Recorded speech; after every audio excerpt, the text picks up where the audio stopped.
Hello there, how are you? Welcome back. Well, today's going to be the last video on me cutting trees, and it's primarily focusing on these widowmakers and then starting to open up my gate that has 3 trees kind of twisted amongst themselves at the north side of the property. But the main focus and the main showcase here on this video is going to be this Titan grapple. Now, I purchased the grapple from a local lawnmower tractor shop here in town. It's 4 foot wide. When I purchased it, honestly, I didn't even have the third function installed on my tractor yet. And I'll see if I can't link the video where I put that third function on this B26. But let me tell you what, I have never been so grateful to have this attachment than after Hurricane Milton and all of this cleanup that I needed to get cut up and out to the road.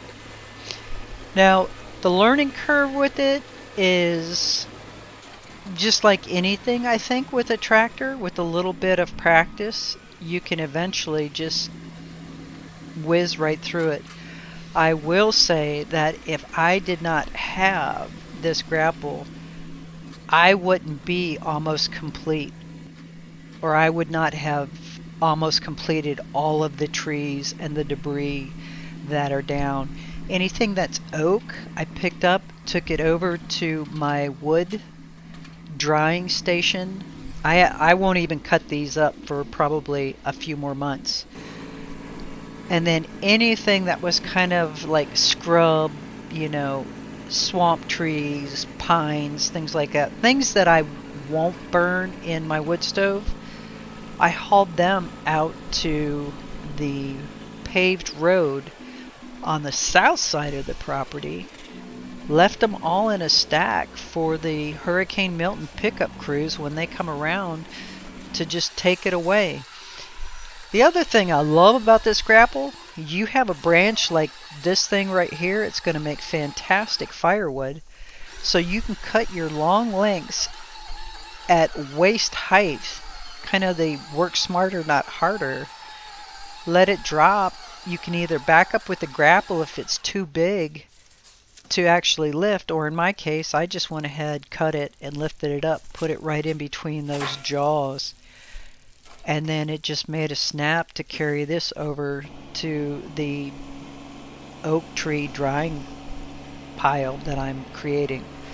So I use the bigger stuff obviously for the firewood, and I'll use the small stuff for my kindling to actually start the fire.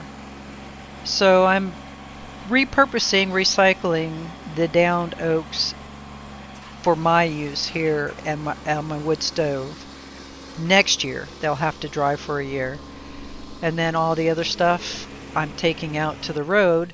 They'll grind it up, and then we as citizens, we can go there and get compost or ground pine chips for, I believe, free.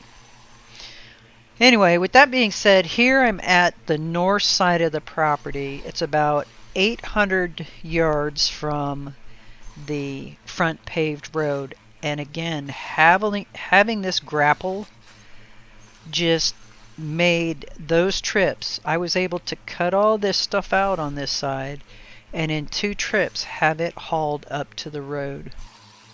Now this area back here was a little bit tricky, so you'll see how much that pine tree went up. There was 3 trees here, and these 3 trees were twisted amongst themselves, and they were twisted off. So I think like a little F0, F1, microburst / tornado hit right here. But the cool part is right behind this tree is my Harbor Freight car canopy, and it did not touch my RV, and it did not mess with that Harbor Freight car canopy. As a matter of fact, the whole hurricane, that canopy only lost 2 of its bungees. Everything else totally held up. I was absolutely amazed, because I thought for sure when my neighbors had sent me these pictures while I was in town that I was going to come back and be cutting the RV out from underneath these trees.